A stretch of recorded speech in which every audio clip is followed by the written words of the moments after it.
Welcome to the Old Souls and Seekers podcast, brought to you by Satori Prime. If you're anything like us, you've been around and around the personal development and mindset block quite a few times. You've read the books, watched the videos, attended the seminars, and even worked with a coach or two, and yet you still find yourself searching for more. You may even feel stuck or that you should be farther along than where you are right now. And after doing over a decade of mindset work, we've come to this realization. Mindset work is like a small hit of dopamine that distracts you from your true work. You get these little hits of feeling better, only to be met with the same underlying conditions and patterns over and over again. Now, mindset was an important part of your evolution as well as ours, but it hits a plateau, and now you find yourself ready for that deeper layer of growth and expansion. If you're listening to this podcast, then you're ready to get off that Ferris wheel. This podcast is only for those that are ready to dive deep and do the real inner healing work. For those that are ready to move past more information into actual experiences. If you're looking for more understanding, then you've come to the wrong place. This is a home for old souls ready to fully embrace and remember who they truly are. Ready to make a profound difference in their lives and in the lives of others. So welcome home, dear one. We're excited to be part of your journey. Wow, we haven't done one of these in quite some time. Allegedly. It's been a minute. Yeah, it's been a minute. A lot has happened. I feel like I've been on a 6 journeys since August, 6,000 journeys since August. Many of which are probably hard to explain, some of which are probably interesting to explain. But I thought Elon and I would just share a little bit about, we could certainly get into circumstances as well, but I think more important than the circumstances and what we want to weave in here is really stuff about, divine guidance, intelligence, and intuition. That can mean a lot of different things to a lot of different people. And I just want to say, I think those things are accessible in a lot of different ways and a lot of different practices. But I'll get us going with this. We live in an extremely mental world. And so, generally speaking, when people approach developmental work in general, it tends to be rather mental. Most conversations we have with most people who are looking for solutions want insight-based, mental-based, informational-based solutions. If you look at even the whole of the marketing expanse and world, right? Like everything's about giving you free information to give you some kind of viewpoint on how you can change or transform the way you think of it, and then offering, product or services that they offer as a solution that make those things easier. And those are great strategies, and that's a good way to make an informed decision.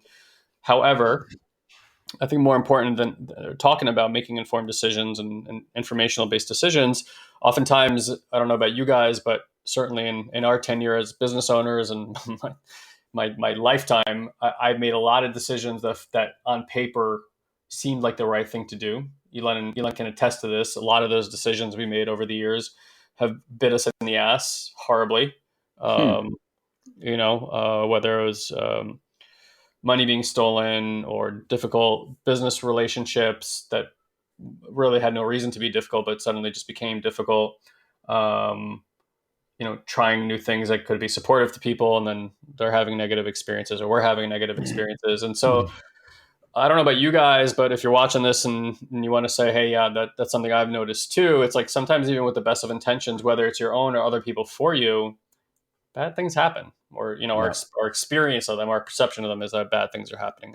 Hard to decide sometimes whether bad things are really happening or whether it's just the perception of bad things happening. And I think that's a worthwhile thing to investigate here too, by the way, because my contention would be that it's the latter. It's not that bad things are happening. It's that we're perceiving that they are, and there's a reason for that. So our perspective on this, and Elon, you can correct me if I'm wrong, this is something we've learned from many of our teachers over the last 6 years or so, is that the action that you're taking in your life doesn't really matter. Okay, which goes against what everything you see online tells you, because everything online just tells you take as much action as humanly possible. I certainly believe that too. The old T-Rob's massive imperfect action. Like we've said that from stages. We've said that in literature. And it's not to say that taking action doesn't have any space in this world. Okay. What we want to focus on though, and if you are having these experiences of being somebody who works very hard, takes a lot of actions and still gets bitten in the ass quite a bit, what we want to point at is where was your energy? Where was your alignment? Said another way, but what was the quality of the energy that you were in when you made that decision? Okay. For example, if you're dealing with, financial challenges, off and on, that's been our reality too. If you're dealing with relational challenges or whatever it might be, and you're in some kind of fear or scarcity, overwhelm, uncertainty, you tend to be in a particular type of energy in that. So if you can kind of, as you're listening to this, like find yourself in a moment of stress, if you really pay attention, even just by naming it, there's a corresponding subtle response in the body. And if you can't find it, that's okay. That has taken a lot of training on our part to be very mindful of the subtle energy changes in the body.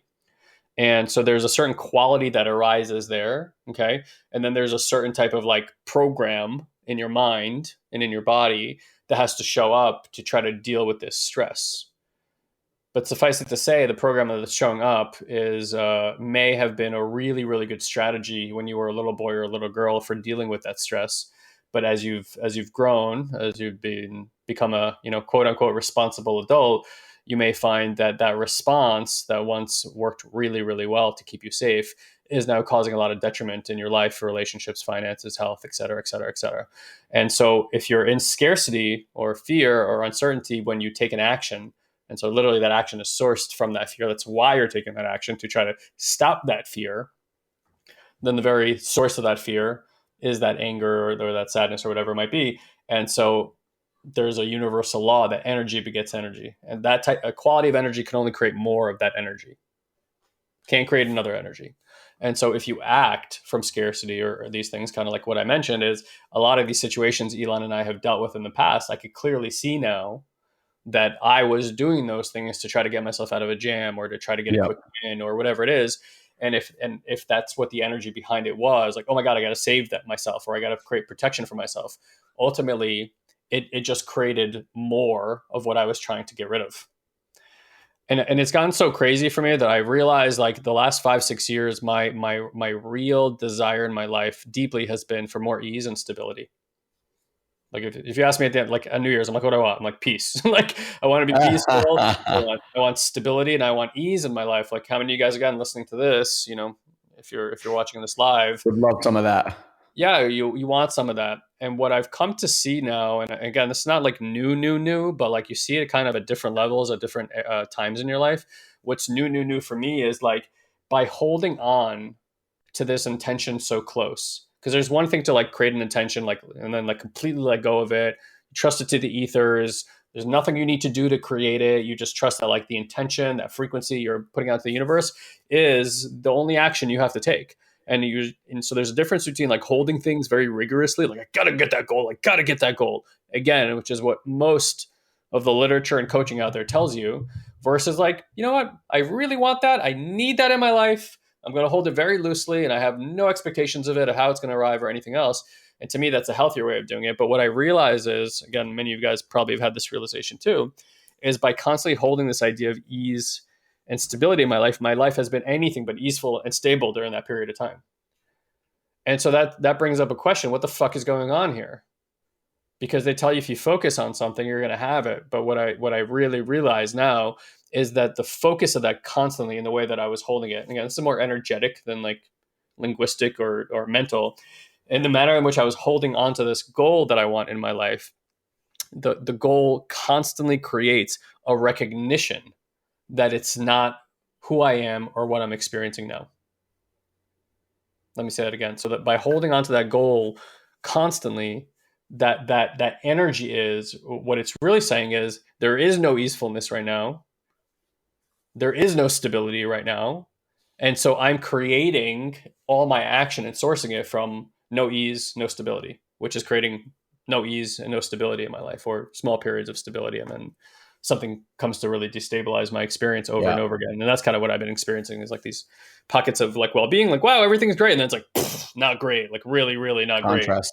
great. Yeah. And then so, what's the opposite of stability is like a rocky boat, right, so to speak. So it's sometimes great, sometimes it's terrible. And so that's what I notice. I'm like, I'm holding it too tightly.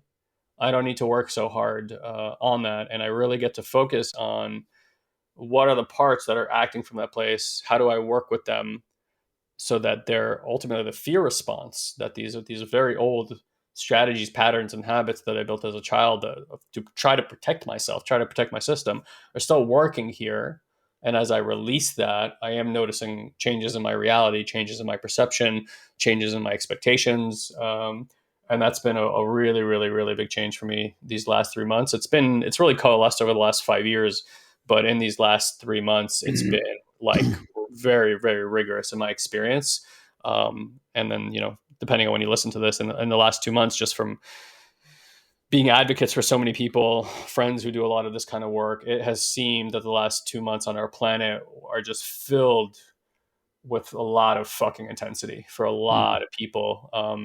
And whether it's physical or financial or health, stuff like that. And I think there's something to be said from our, a little bit higher vantage point, because we talk to so many people, that we are energetic beings moving through an energy system. There is frequencies and things that are impacting our nervous systems and our biology and our DNA all the time. And I think there is a spiritual purpose for all that as well. And so it's no coincidence that so many people are being challenged simultaneously, because challenge kind of wakes us up out of our slumber and says, hey, you've been procrastinating. This needs your attention right now. Wake the fuck up. Here's the work. Here's what you got to face to wake up. And so I'll just throw all that in there and we'll see what comes of it. Okay. Yeah.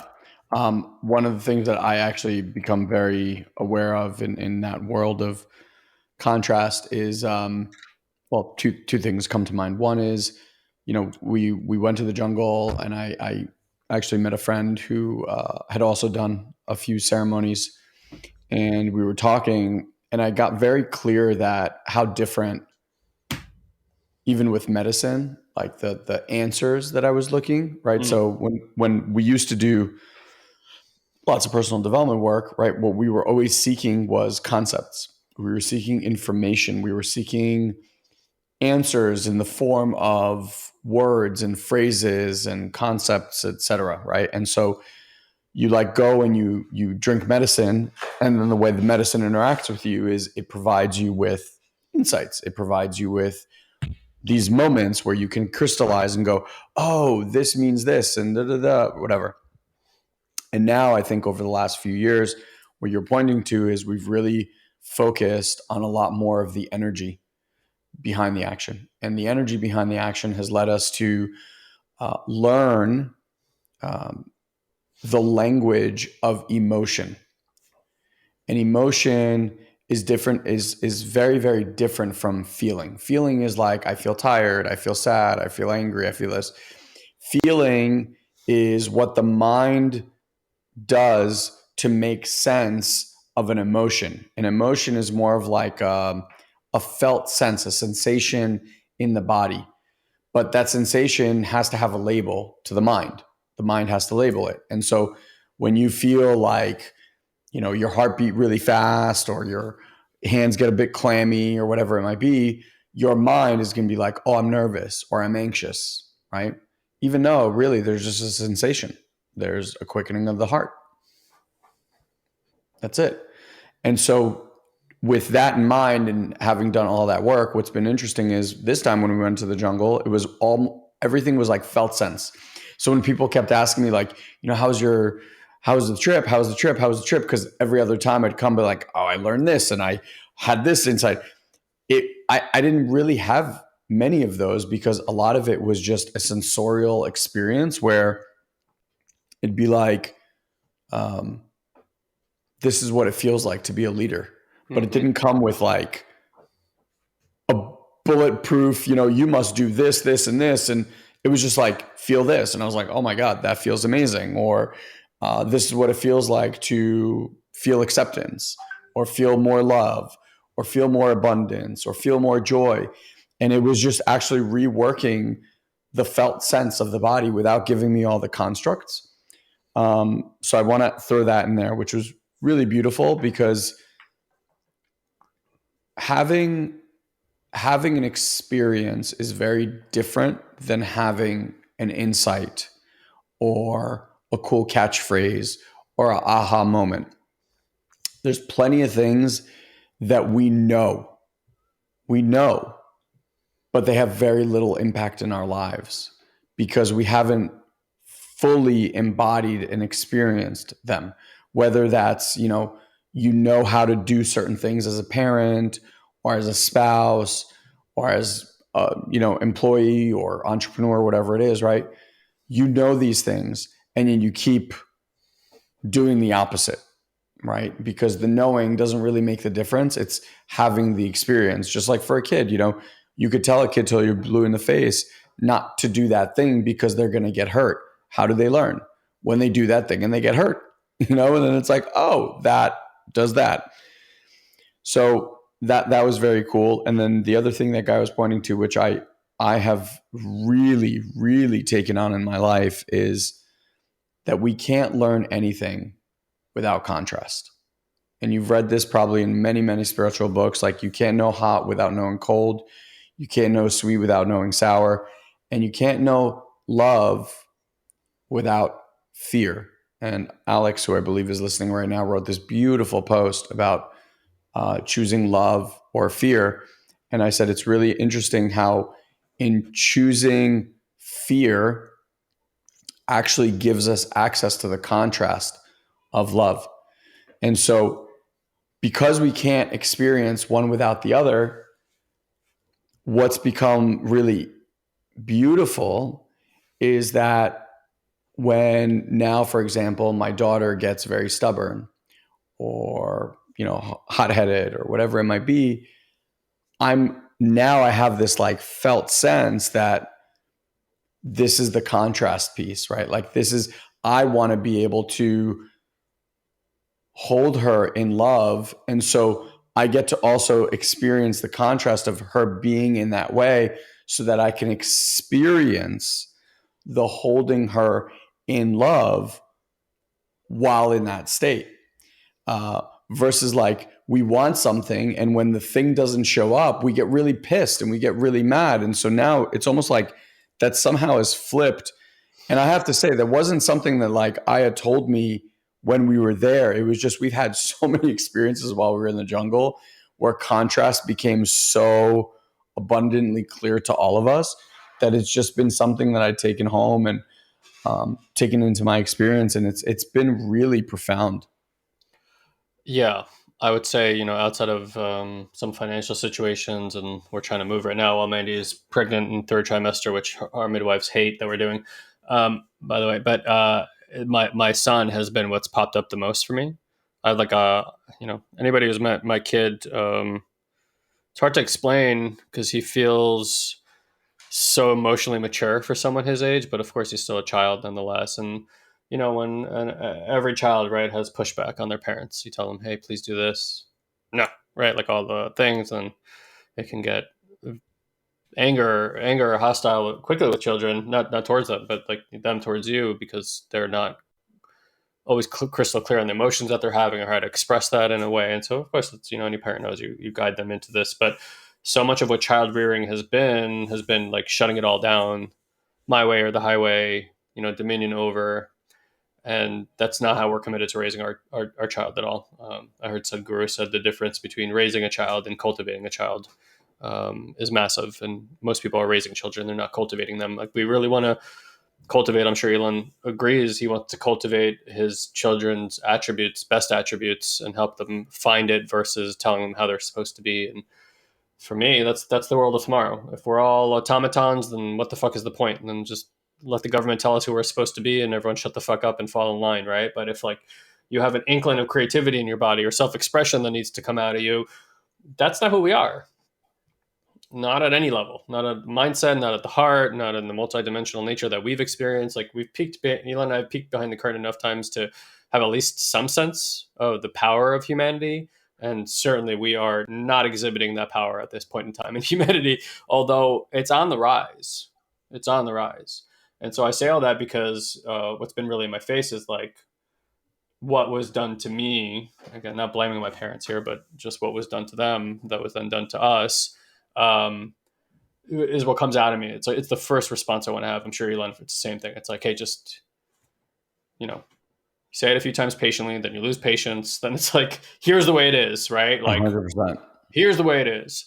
And it's like, there's no room for wiggle now. It's like, I don't care. I don't care that you want to do that. Here's what we're going to do. And of course, the child gets really upset. You're basically saying what you think doesn't matter, what you feel doesn't matter, right? It's painful. It's painful on both ends, to be honest. I've never ever done that to another human being, said those words and felt good about them after the fact. And so, like, when you have a 3-4 year old at home, it fucking gets you. Seeing hurt on your child's face, knowing that you caused it, is again an experience only a parent could know. So my wife, it's funny, we flip flopped. First 2 years of life, I was extraordinarily patient with my baby, and Mandy had exhibited some of these things. Now we've kind of flipped. She's become the patient one. I've become the impatient one. Interesting, right? Different parts of life, which is also interesting. And now that, oh wow, I haven't reflected on this before. Mandy is more of an air process. So when he was more in those processes and more in the younger part of the development, that's where a lot of her trauma is. And for me, it's the opposite. It's more of the earth and the fire, and that's where he is now. And so my parts are coming out with that. I hadn't even put that together. And so it's been this like really amazing practice, because what I've learned deeply in this time is, fine, that happens, right? Like, that comes out of me. My son responds a certain way. But what I have tended to do, and I've done this my whole life, is when someone's in a reactive state like that, I add fuel to the fire. I start talking to them, and here's what happened. Here's like, I try to like figure it out with them, and this intensifies his anger, his anxiety, and whatever. It doesn't work at all. Like, I literally, if I go into that energy, my son responds very harshly, because he just wants to be cuddled and loved, and so like anything that's not that, he's vehemently against. And it's his right to be that way. And he's training me, which is what I think every good parent gets to do, is actually be trained by their children. We're not here to train our children. We're here to co-train each other. And your kids probably train you more than you train them, to be perfectly honest, in my opinion. And so what I've taken on as a practice now is, like, there may be something important in what I have to say, but it's not important enough to say until he's regulated again. Yeah. So I refuse, this last 2 weeks has been a real big practice of mine of like, hey, okay, so the rupture has happened. Let me ground my energy first of all, because if I remove my heart, if I'm ungrounded, he just amplifies his response to me big time. And then the second one is, look, maybe maybe I need to apologize. Maybe he wants to apologize. Maybe there's a conversation that needs to be had, but like none of that can happen until we're both in a regulatory state again. Our nervous system's regulated. And that's really has been a big change for me these last 2 weeks. I'm like, doesn't matter what my opinion is. I'm like, regulate the child first. Regulate. I'm like, and then he's totally open to any conversations, and may have an opinion about it, but like at least something gets through. And I'm offering this because with children, it's something that you really want to do, and of course you want to practice because you want the best for your children. And it's Alex saying the same thing. That's what happened to one of our clients in the jungle too. It's like, you can't talk to someone when they're dysregulated. There's nothing getting in. Nothing's going to happen. There's no impact you can make. There's no love that's being felt. Like, everything that humanity wants for ourselves selfishly and together simultaneously seems to only be able to arise when we are in a regulated state. And so it's like, what is the point of exercising or exuding energy in any sort of way until that becomes our square focus? And so, and if that works with others, that means it works with yourself also. Going back to what I said before, it's like, if you make your choices in your life from a dysregulated state, it will cause circumstances of dysregulation. It'll just add more dysregulation to your life, and it will appear to you as if circumstances or others are the cause of that dysregulation. And it's that illusion of believing that others or somebody or something outside of yourself is causing dysregulation that keeps people disempowered in this world. Yeah. Because the one thing that you do have a say over is your internal world. It might not seem like you do, but that's only because we lack the training of how to view our internal world. When you learn how to do that, it's not like you're exercising control over your circumstances, because the weird part about it is by releasing control, you feel the most in control you've ever been. it's a weird thing it's because it's very paradoxical and you have to experience it firsthand. But if there's anything that plant medicines do extremely well, is that they give you the peek behind the curtain and they reveal the field to you, or the matrix, or call it what you will. They reveal God to you. They reveal the tapestry of energy that we're all connected with. And for those of you guys who are jumping on the Gabor Mate wagon right now, he's got a book called The Myth of Normal, which talks a lot about the same type of healing work that Elon and I have been talking about for a very, very long time, but from the scientific approach. And he's also done plant medicine work for 10 years now, and goes into deep trauma wounds that he was raised around, because he was raised literally, he was a baby right when World War II happened. He's a European Jew. His mother was very affected by the result of the Holocaust. And science is backing this up. Physically, spiritually, mentally, there's no single part of a human being. We're not our minds, we're not our hearts, we're not our energetic field, we're not our spiritual self. We're all of it simultaneously and interwovenly connected to one another and our nature constantly. And everything is impacting everything, especially in close relationships where you've co-regulated your nervous systems. What's happening to them really is going to impact you. And if there's nobody there that knows how to find ground and regulate their nervous system, hint, hint, all of humanity is living in a high state of dysregulation. And we want to find the beauty in that, because it's been extremely heightened over the last 2 to 6 years, for sure. And part of that is when you see the dysregulation, you seek regulation in ways that you may not have before. And to me, that speaks volumes about the way that evolution works, because generally speaking, chaos is what precedes breakthroughs and transformations. Always. Always look at all history, look at how it works in nature.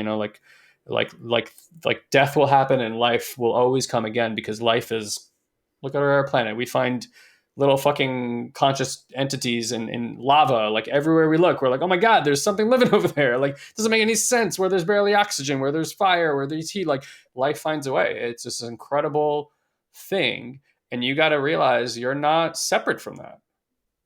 You are deeply integrated with that. In fact, you are probably, outside of maybe like dolphins and some other creatures on our planet, one of the most conscious beings of that happening, or have the capacity to become aware of that. And so if we continue to live in a mental world without extrapolating and really starting to give a lot of value to the energetic aspect of a human being and how that interwovens our mind body. And there's a woman who by the way, who first coined that term of the body mind, or the mind body, and she removed the hyphen from it.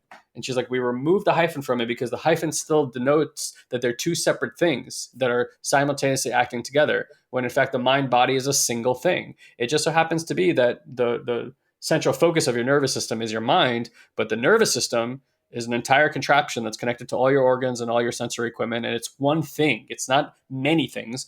And as long as science continues to look at things as one thing, like, you have this amalgamation or disease in your body, and that's separate from the circumstances in your life, or how you feel about it, or the energy that's coursing in your body because of how you feel about it, we will never cure fucking anything. Yeah.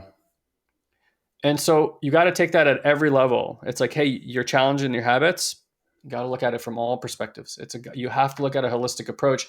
Otherwise, you are going to create more problems for yourself by singling out anything. All right, I'll take that pill. Great, good for you. But it's not going away. You're just covering it up.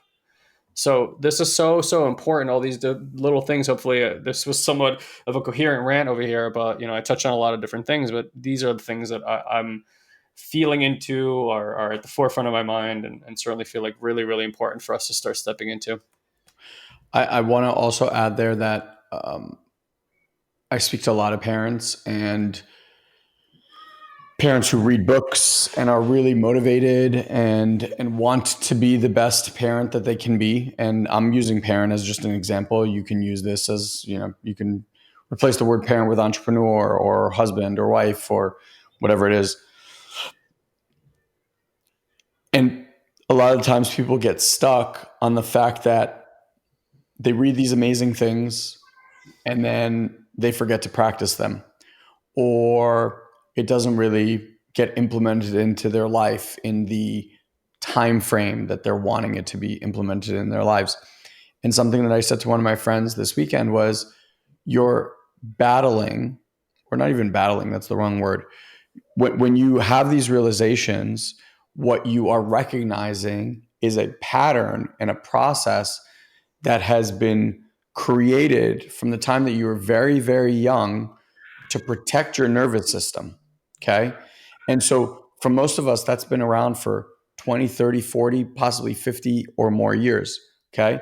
You having an insight and wanting things to be different, you're still working with a pattern that has been running, if not day to day, at least every few days for decades. Your acknowledgement of that and your wanting to do something new, like that thing is so habituated at this point that it just takes time. And I think this is a part that people don't give themselves enough of. And we talk about this all the time, patience and grace. Like, it took you a long time to embody the protection mechanisms that you have.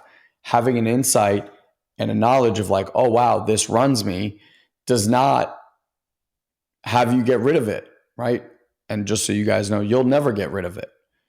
What you can do is you can start to create new facets that create more safety in your system. When Guy was talking about like down regulating, when your system is in a down regulated, safe state that is full of well-being, guess what doesn't come online?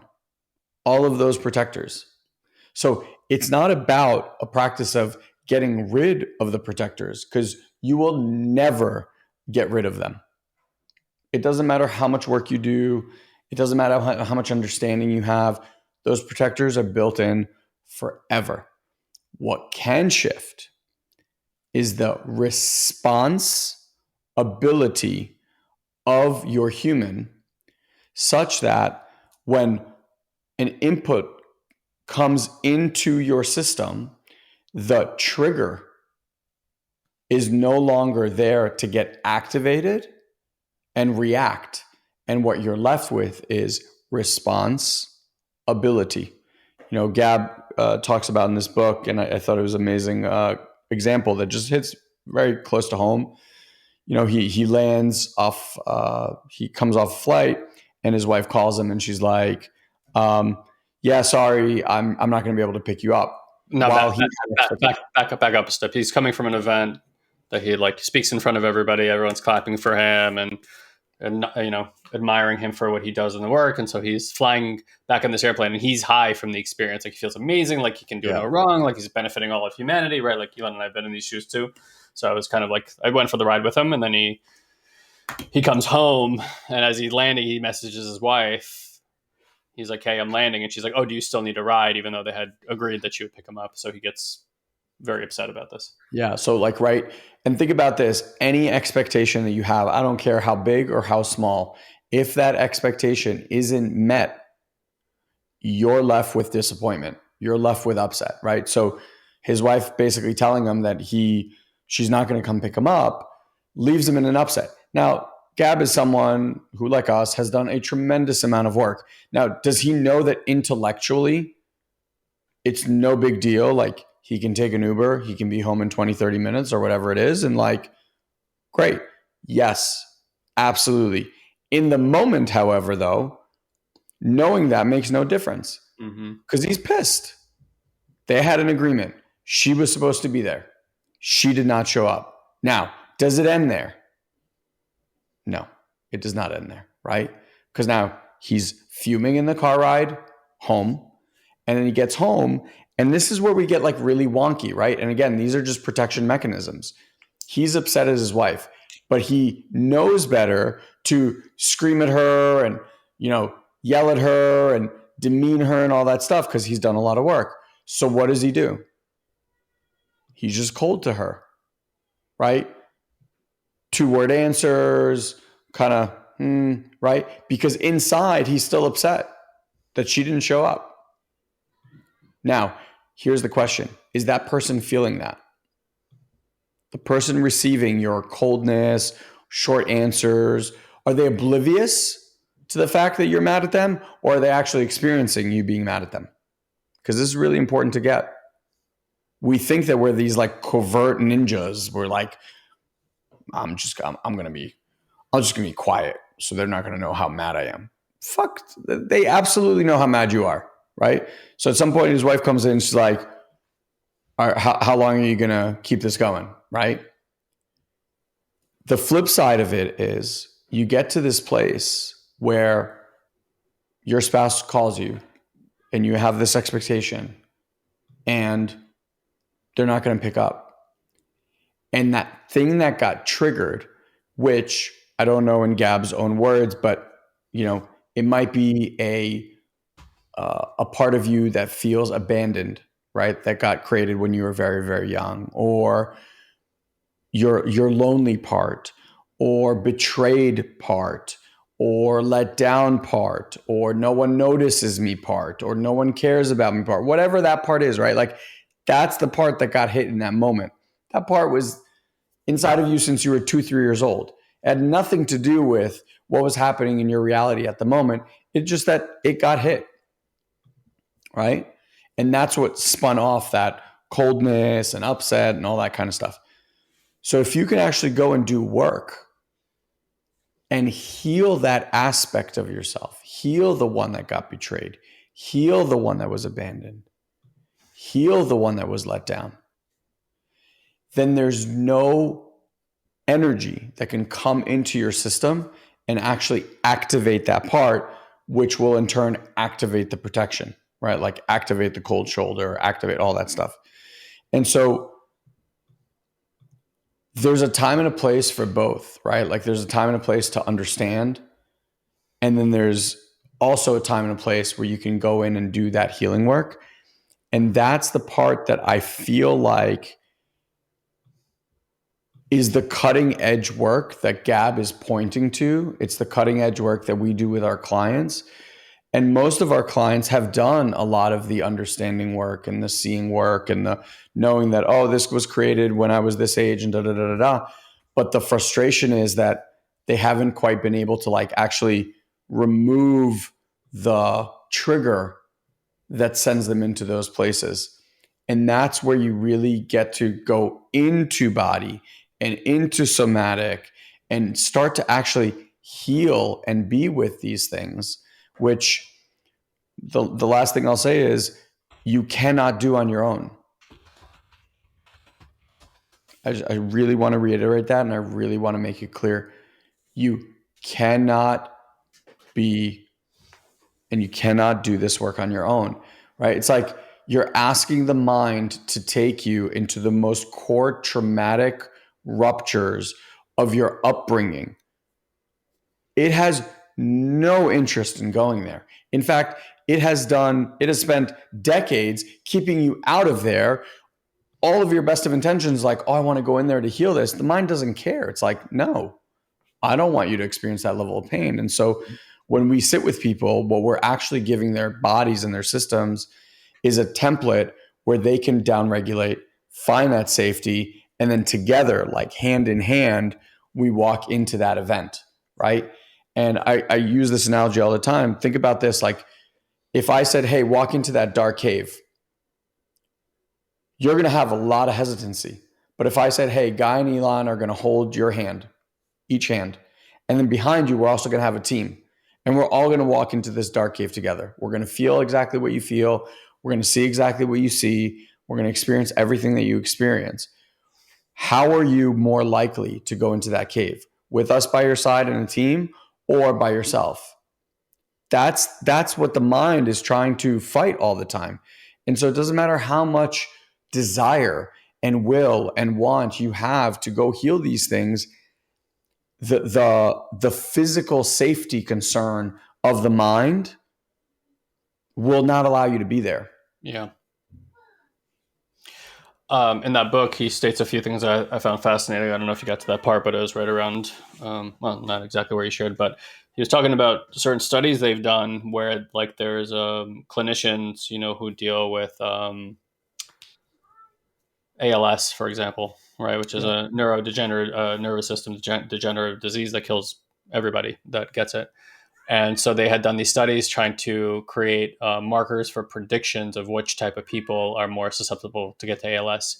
And so they bring in these people and the nurses that work with ALS patients regularly, and so they would ask the nurses to meet with those people and then make a prediction as to who would and who would not be a candidate for potentially getting ALS.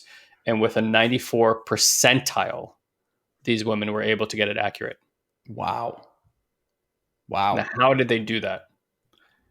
Well, they said that what they've noticed is when you work with a lot of people from ALS, people who have ALS are exceedingly pleasant. Oh, They're very, very nice people. Okay. So we've all met these kind of people, right? There's no gray days. And so like you got to think that everyone, no matter what it looks like on the surface, is responding from some sort of trauma. And in that person's world, whatever it is that they perceived or experienced, being that way is what created the most amount of safety for them. Great strategy as a child, represses the shit out of emotion as you get older. Yep.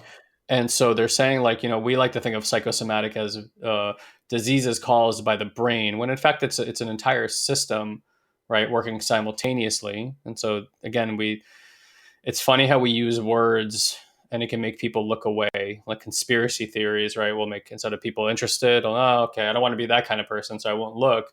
When there really might be something to look at, like something worth investigating, right? Whatever, and whether you believe in them or not doesn't matter. But like I'm just saying, like with the way we structure words is really important. I find regularly, like woke culture, for example, right, has people be like, well, I don't want to be awakened because then I'll be associated with this culture that's really trying to tell people how to live and how to be.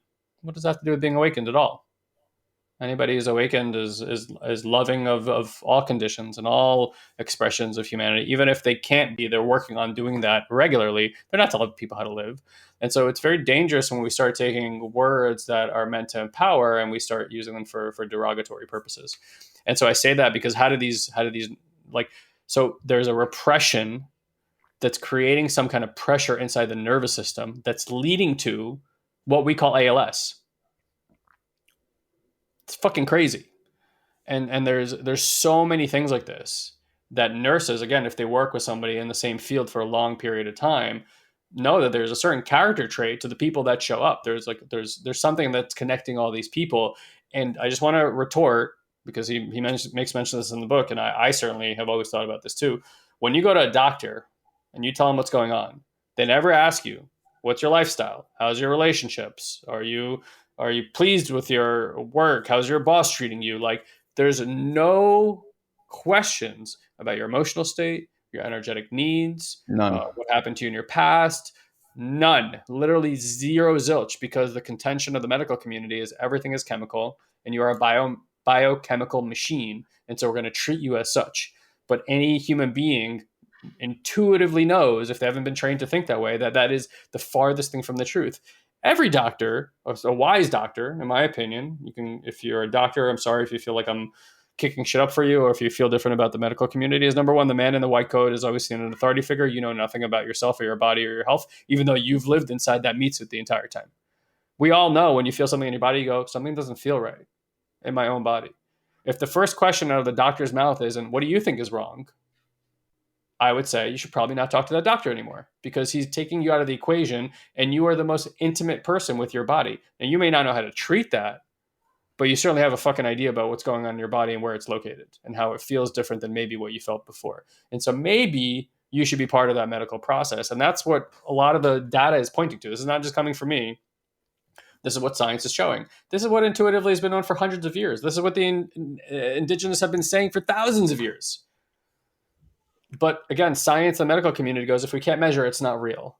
That's bullshit. It's bullshit. A few hundred years ago, we couldn't measure gravity. Clearly, it was still real. We couldn't measure the distances between planetary systems. Still real, right? We didn't know the speed of light. Still real. So it's such a strange contention, and like we get to understand that the mechanics of being a human being and where that manual exists is within you. What is mostly missing in our educational path is how to access that part of ourselves, certainly in the Western world. It's like there's no talk about it whatsoever, and it is literally dehumanizing, and we become mechanistic, literally like machines, when we don't know this part of ourselves, which makes sense why the medical community. And by the way, we were talking about certain people get ALS and certain people that that's well, certain people become doctors, and they look, and people who become doctors or attorneys or any other career path. Elon and I know this from 20 years of work. You want to find out about why people have their career path? Ask them about their trauma. Ask them about their trauma first, and you'll see that the career path they chose was in an effort to try to cure their trauma. Elon and I are personal development, spiritual coaches because we found a part of our trauma, and we realized, hey, we don't want to exist in that. That doesn't define who we are. And so you got to understand that the people who become, generally speaking, in these kind of communities and join the medical community have a certain way that they look at the world, and that view is mechanistic. But I don't know about you guys. When I go to a doctor and they prescribe something after a 5 or 10 minute conversation with me without asking me anything about my background or my health practices or my family life, I don't really want to take that thing unless I'm in dire need to do that, because I feel exactly like that. I feel like a number and a checkbox, and like a machine that they're just trying to get in and out of so they can get back to their capitalistic lifestyle and get about their day. And that to me is it's all medicine without heart.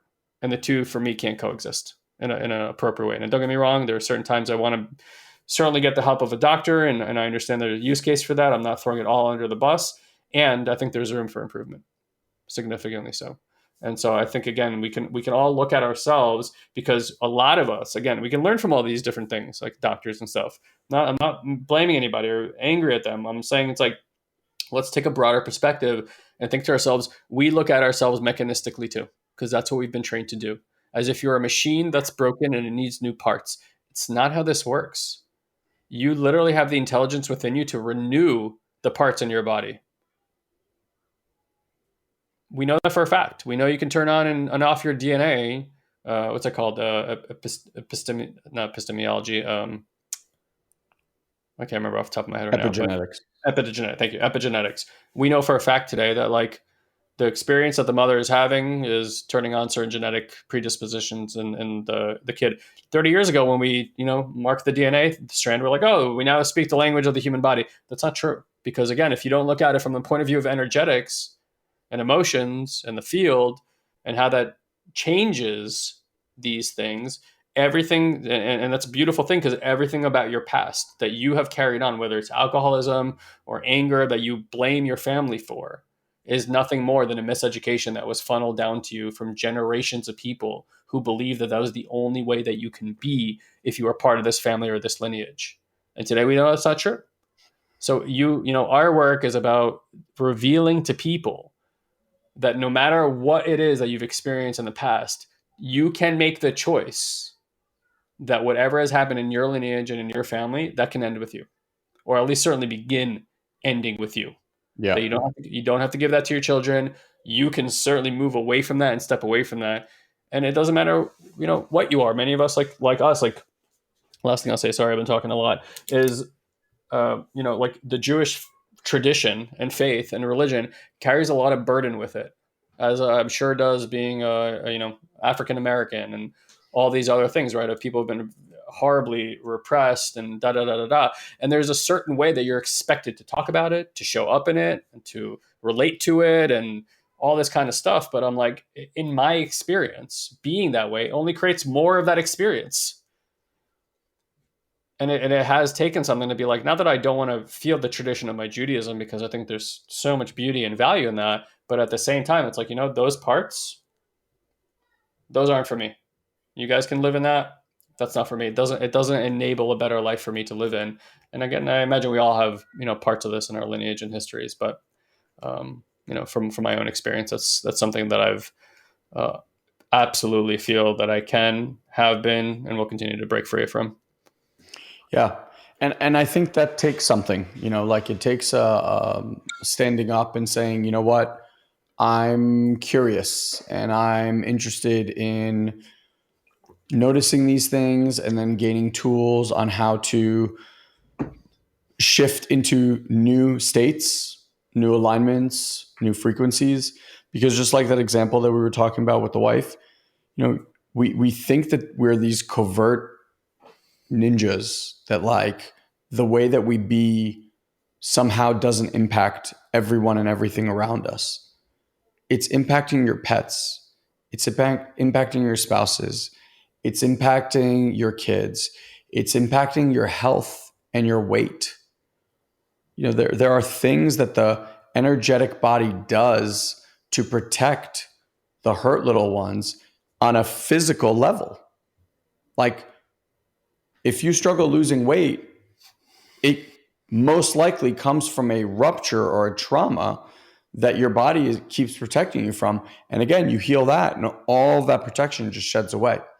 So I think if anything, this is an invitation. If this is new to you, or if it's not new, but you've heard us talk about this and you've just kind of been sitting on the sidelines, like this is the invitation. It's the invitation to come play and learn and implement this stuff for yourself.